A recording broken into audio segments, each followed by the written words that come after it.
Donc, nous disions, voilà, la police du roi, les choses étaient mieux gérées, les choses étaient mieux gérées, mieux organisées et beaucoup plus solidaires. Et là où je voulais... Il y avait le groupe, la communauté familiale, mais la communauté du village. Absolument, qui était une réunion des familles. Oui. Et ils prenaient leurs décisions quant à ce qu'ils devaient planter, comment ils partageaient les temps. Voilà. Ils étaient totalement autonomes. Oui. Et cette fameuse dîme, dont on nous dit qu'elle était incroyablement lourde et qu'elle écrasait les pauvres Français, la dîme, la gamelle. Non.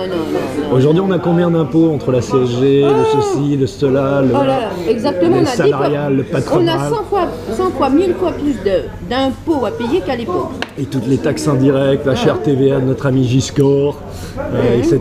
Donc on a 10 000 fois plus. Et cette dîme, elle servait en partie à quoi? Elle servait pas à s'occuper des Français qui en avaient besoin, il me semble. C'est-à-dire que les Français qui en avaient besoin étaient à la charge des aristocrates. Absolument.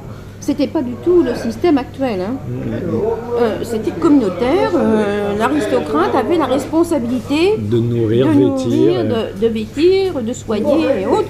Tous ces gens. Toutes les personnes du village. Ces gens SES, entre guillemets. Oui. Absolument. Bon.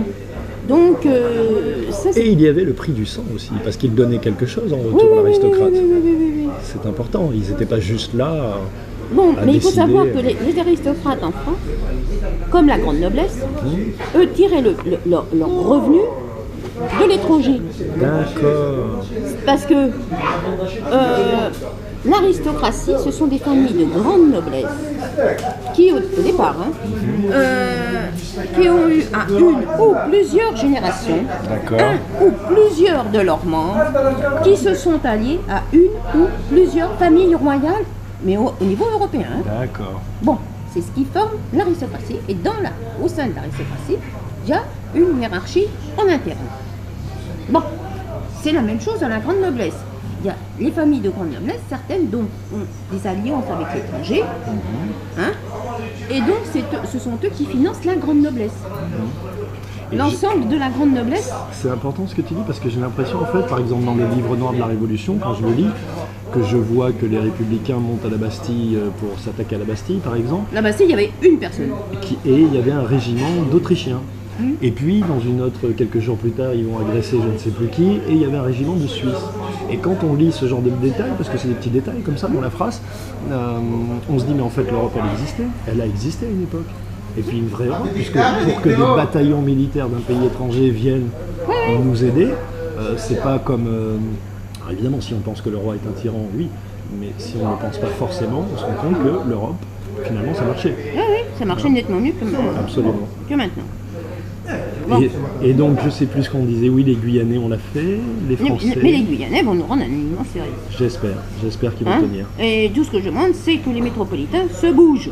C'est d'ailleurs, tiens, puisqu'on parlait de Henri V de France, la prophétie exacte c'est quoi? Donc là, les francs-maçons vont se faire virer, les républicains vont se faire virer.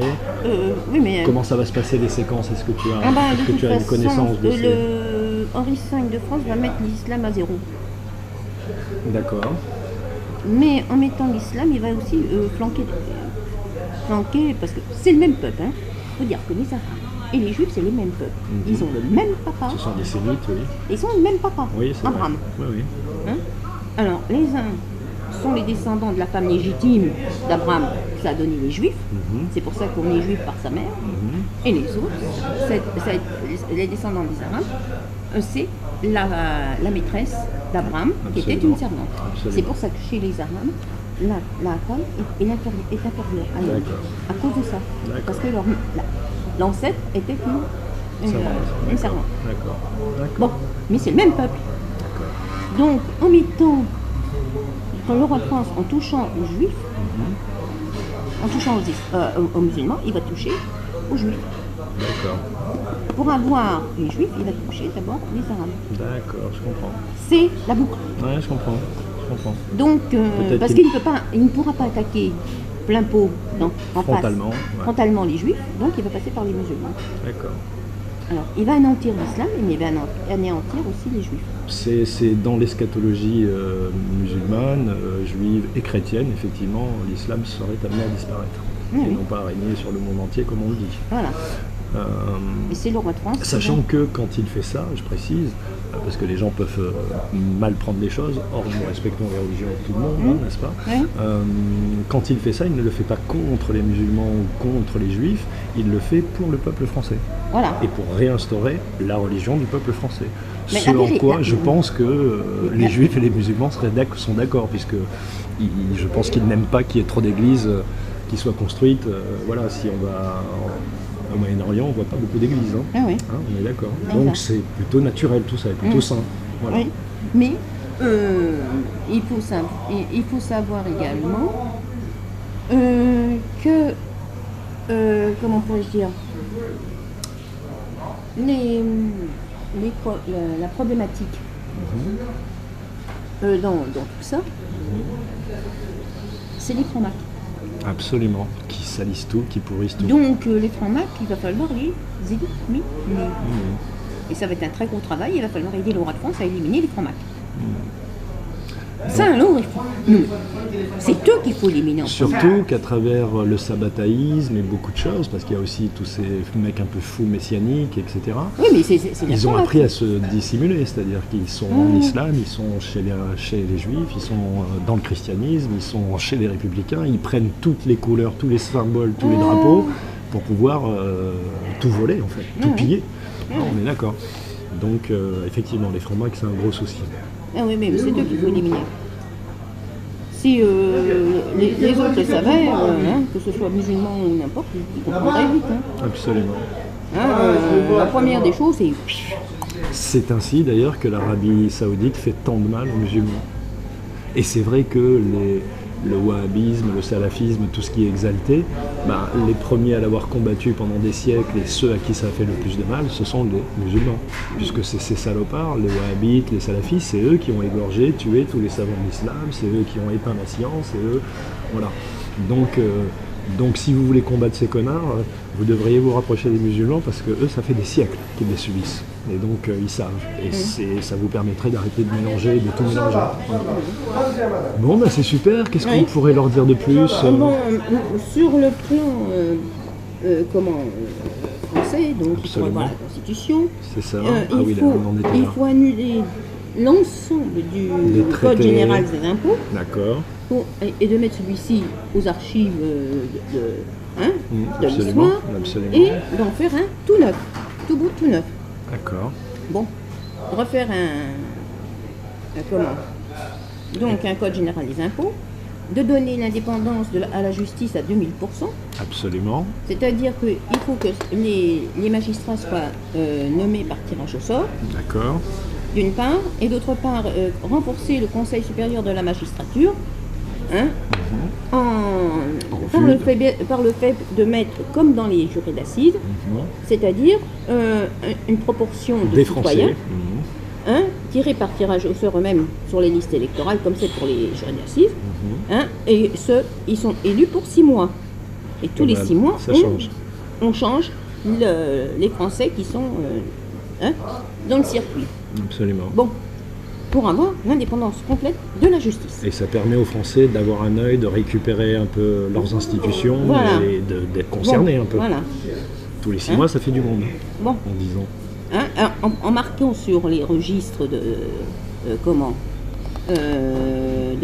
électoraux, au crayon, telle date, de telle date à telle date, toc toc, toc toc. Voilà. Super. Donc, et comme ça, on sait. Bon. Et puis, l'indépendance de la justice. Et puis, donc, le Code général des impôts. Il faut créer le Code de la famille, qui n'existe pas. Absolument. C'est quelque chose que tu m'as dit et qui m'a fait... J'y ai pensé pendant 2-3 jours. Je me suis dit, mais c'est vrai, on vit dans un pays soi-disant civilisé, moderne, et il n'y a pas de Code de la famille. Il y a un planning familial que les francs-macs nous ont envoyé des États-Unis, n'est-ce pas, avec je sais plus, il y a une phrase de celle qui a créé le planning familial. Elle a une phrase où elle dit un truc style le plus grand bonheur qu'on peut faire à un bébé ou la plus grand acte de charité qu'on peut faire à une famille pauvre, c'est de buter les enfants, quoi. C'est, voilà comment ils pensent, ils ne se rendent pas compte, les gens.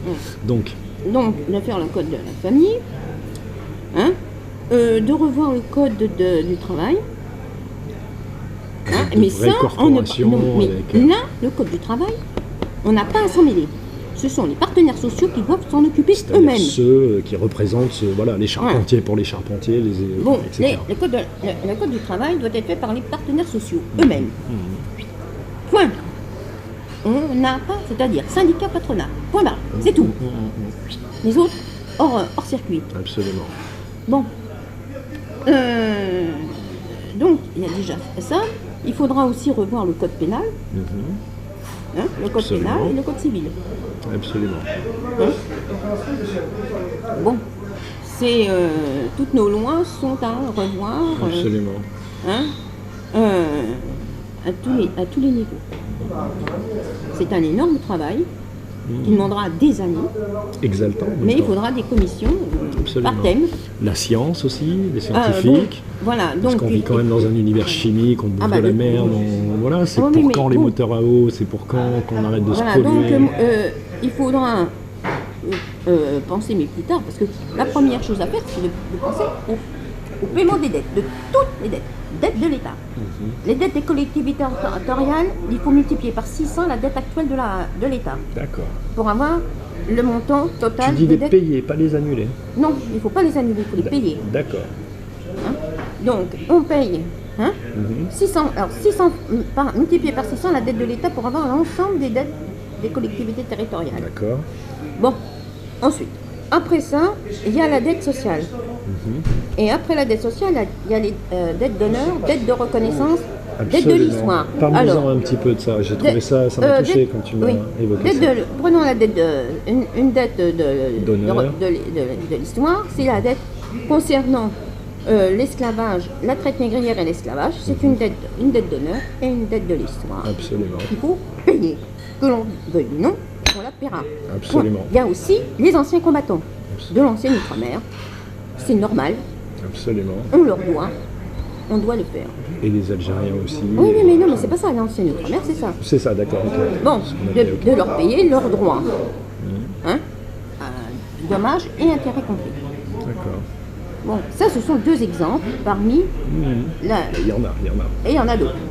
Donc, par conséquent, de régler l'ensemble de ces dettes, dettes d'honneur, dettes de reconnaissance, dettes de l'histoire. Super. Hein, et aussi les dettes de la population. Parce que c'est bien gentil, on va demander à la population de payer ceci, de payer cela, mais eux aussi. Alors, ce sont les dettes à la consommation, les dettes d'accession à la propriété, mais également que ce soit vis-à-vis des commerçants, des artisans, des agriculteurs, des entreprises également, Absolument. de mettre tout à zéro. Et ensuite, de tout faire par souscription. D'accord.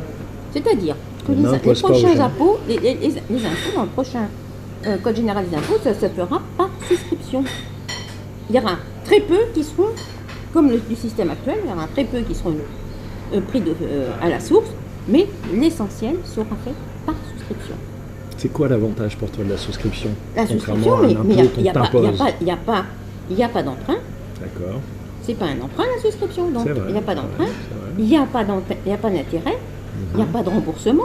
Il y a aussi une proportionnalité par rapport à ce que tu donnes. Et puis ce que chacun tu peux donne ce donner. qu'il Voilà. veut, ce Voilà, qu'il c'est peut. ça. C'est pas une obligation. Et on voit que les humains sont généreux. On voit sur Voilà. le Téléthon, on voit dès qu'on demande des sous aux Français et à tous les peuples d'ailleurs, tout le monde se mobilise. Donc, c'est pas idéaliste. Voilà. Voilà. Et donc, on demandera pour les agriculteurs, on demandera pour l'État, on demandera pour ceci, pour cela. On fera des souscriptions pour suivant les catégories. Voire même pour des travaux spécifiques. Voilà, Voilà. pour un hôpital, pour, Voilà, pour- c'est ça, pour n'importe. c'est ça. Bon, mais par souscription. Prenons le cas de l'Hôtel-Dieu de Paris. L'Hôtel-Dieu de Paris a été construit par souscription, c'est-à-dire que quand il y avait 1 franc pour l'Hôtel-Dieu, c'était partagé en deux entre l'Hôtel-Dieu et Notre-Dame. D'accord. Et ça a été comme ça. Les deux ont été. Ce qui permettait de nourrir, je ne sais plus combien ils étaient, 4000, 5000 Ah oui, donc c'était une souscription. C'était fait comme ça. Et ça a tout marché était des ainsi. années. D'accord. Tout a été fait ainsi. Donc c'est pas quelque chose de récent, la souscription. Ça a toujours été. C'était comme ça que les choses se faisaient. Bon, tous les hôpitaux de Paris ont été faits par souscription, faut pas l'oublier. D'accord. Hein Je ne savais pas, tu vois. Je ne savais Donc, pas. C'est pour ça que... C'est-à-dire qu'en fait, on a tous les systèmes pour pouvoir fonctionner. On les a, ils sont là, on n'a même pas inventé grand-chose, entre guillemets. On peut actualiser certains.